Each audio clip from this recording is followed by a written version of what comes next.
नमस्कार विद्यार्थियों, हम पढ़ रहे हैं रीट के सिलेबस में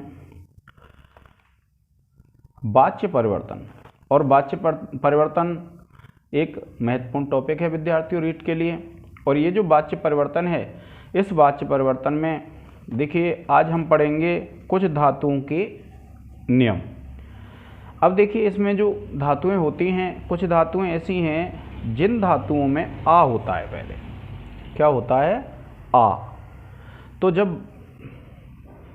वाच्य परिवर्तन करते हैं यानी कर्तृवाच्य से कर्मवाच्य में या फिर हम भाववाच्य में परिवर्तन करते हैं तो क्या होता है, उस आ को ई कर देते हैं।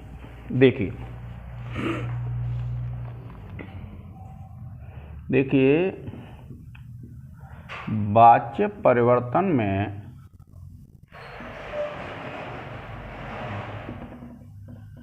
आकारांत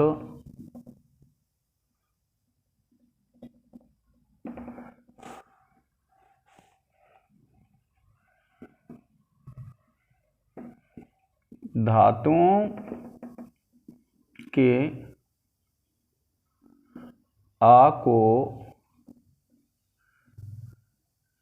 ई हो जाता है।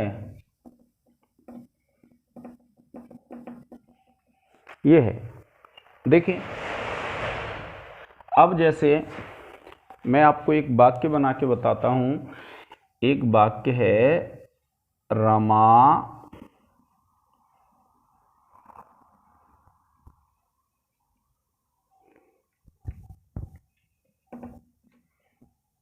दानम ददाति। यह है विद्यार्थियों, कौन सा वाक्य है? रमा दानम ददाति। अब ये जो है आप जब देखेंगे तो ये कौन सी धातु है विद्यार्थियों? दा है। इसमें क्या है? आ है। और दा धातु का अर्थ होता है देना। तो ऐसी जो धातुएं होती हैं जब हम वाच्य परिवर्तन करते हैं आ को ई कर देते हैं। देखिए कैसे? जैसे आपको पता है ये रमा है, तो ये रमा जो शब्द है वो किसका है?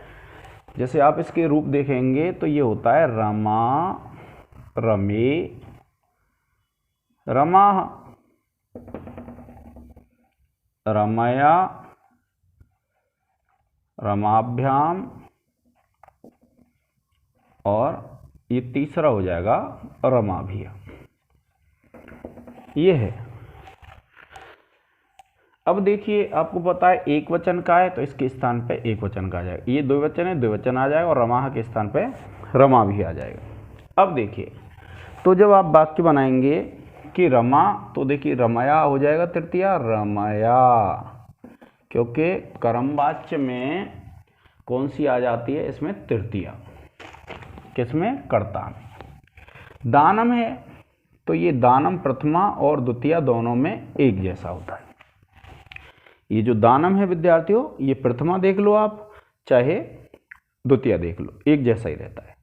अब ये दा धातु है तो मैंने आपको बताया ई हो जाता है, ये हो जाएगा दी। और आपको पता है या लगा देते हैं। और दान एक वचन है, और दान जब एक वचन है तो एक वचन का आ जाएगा और ये बन जाएगा आपका दीयते। रमा दानम दीयते। इसी प्रकार से देखिए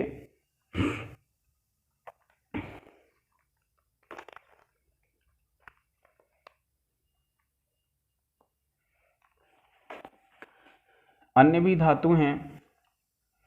जैसे मान लीजिए धा मिल जाए आपको, मा मिल जाए आपको, स्था मिल जाए आपको, गा मिल जाए आपको, पा मिल जाए आपको, और हा और सा, ये अगर मिल जाते हैं तो इनमें जो आ लगा हुआ है उस आ को क्या कर देते हैं? हम ई कर देते हैं। अब देखिए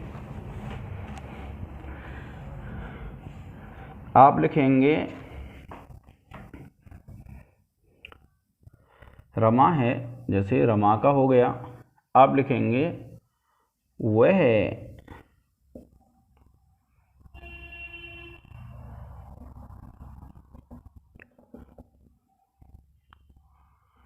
आसन, वह आसने तिष्ठति। ये आ गया विद्यार्थी। अब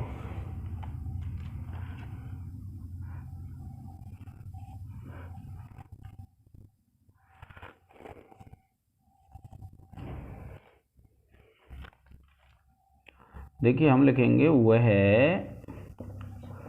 जल पीता है। क्या लिखेंगे? वह जल पीता है। तो आप क्या करेंगे? देखिए ये तो हो गया सह, ये हो गया जलम, और ये हो गया पिबती। और ये पिब जो है वो क्या है? पा धातु है। आपको पता है इस धातु के अंत में क्या है? आ है। और आ है तो क्या हो जाता है?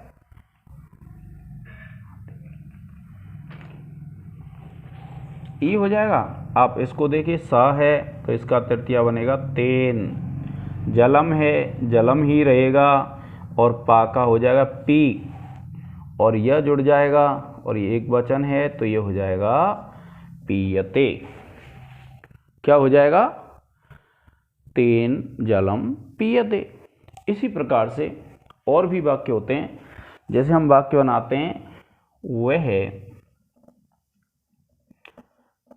गाना गाता है।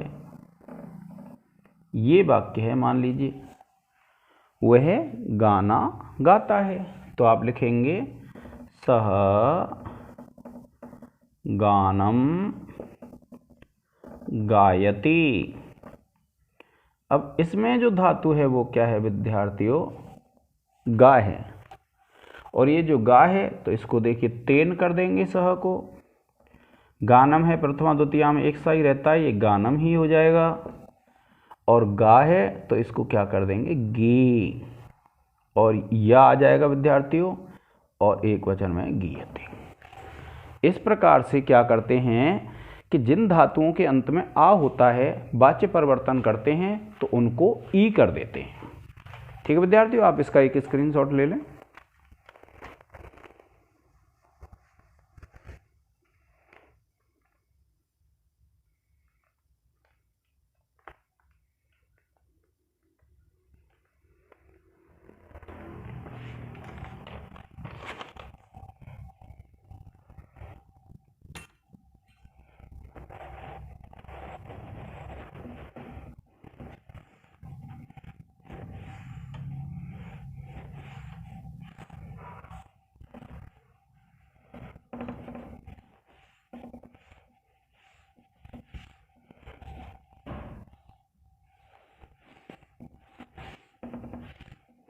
देखिए एक नियम है विद्यार्थियों, ह्रस्व री। क्या है? ह्रस्व री अंत वाली धातुओं को री हो जाता है। जब आप वाच्य परिवर्तन करेंगे तो आपको ये ध्यान रखना है कि जिन धातुओं के नीचे री हो, जैसे मान के चलिए धातु है क्री, तो इसको हो जाएगा क्री। धातु है हिरी, तो इसको हो जाएगा हिरी। इसी प्रकार से धातु है धिरी, तो इसको हो जाएगा धिरी। ठीक है विद्यार्थियों, इस प्रकार से देखिए विद्यार्थियों, जिन धातुओं के अंत में क्या होगा? री होगा। देखिए क्री है तो क्री हो जाएगा, हिरी है हिरी हो जाएगा, धिरी है धिरी हो जाएगा। इसी प्रकार से भिरी है भिरी हो जाएगा। आपको ध्यान रखना है। अब जब इनके वैसे रूप चलते हैं वो कैसे चलते हैं? जैसे मैं लिखता हूं वह कार्य करता है। क्या है? वह कार्य करता है। ये वाक्य है। अब वह कार्य करता है तो देखिए आप लिखेंगे सह कार्यम करोति। ये तो हो गया विद्यार्थियों क्या, इसमें आप देखेंगे तो धातु है आपकी क्री, और क्री धातु है तो ये हो गया आपका कर्तृवाच्य। अब आपको पता है सह का तृतीया क्या होता है, तेन। आपको विद्यार्थियों प्रत्येक जो रूप है उसकी प्रथमा के तीनों वचन और तृतीया के याद रखने, जिससे आपको पता रहेगा कि किसके स्थान पे क्या आएगा। इस प्रकार से आपको याद रखना है। अब देखिए कार्यम है तो ये कार्यम ही रहता है।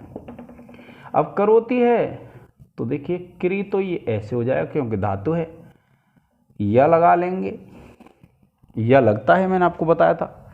और इस कार्य एक वचन है तो एक वचन का ये प्रत्यय लगा देंगे, क्रियते। इस प्रकार से हो जाएगा। अब देखिए हम कहते हैं वे दोनों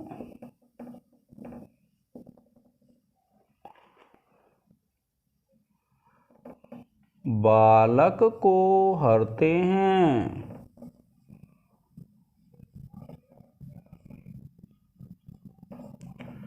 वे दोनों बालक को हरते हैं। क्या कहा, वे दोनों बालक को हरते हैं। अब देखिए वे दोनों के लिए क्या आएगा, तऊ। तऊ क्या होता है, सह तऊ ते, वे दोनों। तो तऊ बालक है तो आप लिखेंगे, क्योंकि कर्म है बालक तो आप लगा लेंगे बालकम। बालक यदि कर्म है तो क्या लिख देंगे, बालकम। और हिरी धातु है हरतः, क्योंकि द्विवचन है ये, और धातु कौन सी है विद्यार्थियों, हिरी। कौन सी धातु है, हिरी धातु है। तो तऊ बालकम हरतः, कि वे दोनों बालक का हरण करते हैं, बालक को हरते हैं। अब देखिए तो तऊ है तो तेन ताभ्याम, दूसरा जो रूप होगा तृतीया में क्या होंगे, तेन ताभ्याम तैह। तो आप लिखेंगे ये द्विवचन है तो तृतीया द्विवचन में हो जाएगा ताभ्याम। बालकम है तो आपको पता है बालक एक वचन है द्वितीया का, तो आप प्रथमा का एक वचन लिख देंगे, ये हो जाएगा बालकः। अब हरती है तो आपको पता है मैंने बता दिया, ये हिरी हो जाएगा, या ले आएंगे। और जब बालक एक वचन है तो एक वचन का ते प्रत्यय लगा देंगे और ये हो जाएगा हिरियते। इसी प्रकार से देखिए धातु होती है भिरी, तो ये भिरियते हो जाएगा। क्या, देखिए अगर धातु आती है धरती तो ये हो जाएगा दिरियते। एक वचन अगर कर्म होगा तो आप पढ़ते हैं भरती, तो ये हो जाएगा भिरियते।